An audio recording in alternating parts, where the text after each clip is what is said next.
I've heard at golf tournaments or other alumni outings that Richard missed his calling, and that might be a natural reaction of someone who delighted in his humor repertoire. But missed his calling? Not a chance. For anyone who watched him play, there's a reason his banner hangs above you. There's a reason he played 685 games. There's a reason he scored 384 goals. This man knew his calling. He knew his job was to score goals.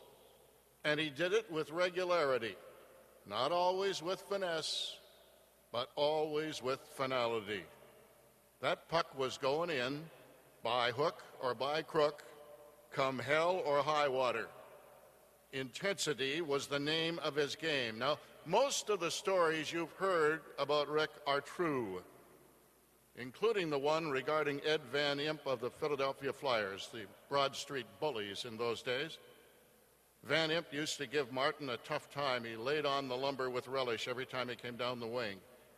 And then one night, and I was there, the late Pat Hannigan, who was a friend of Ed Van Impe and a former teammate of his, and was then a Sabres broadcaster, suggested that Rick fire the puck at Van Impe's head. Eddie has a big head. So we all laughed about it. The next day, Rick did just that. He missed, but boy, not by much. Message delivered, message received. By hook or by crook, come hell or high water. That was the serious side of Rick, his at-the-office demeanor. The other side, boy, was it fun. We used to fly commercial in those days, no charters, and there was plenty of time to while away in airports. So the games began, from the toilet paper trailing out the back of his pants and unraveling as he walked down the concourse, to the disappearing $5 bills. Rick was a master of them all and an innovator. My favorite, to kill time waiting for luggage, the guys used to throw $1 each in the pot. First bag to show up, the owner got it all. And then there was the day with everybody waiting for the luggage to arrive.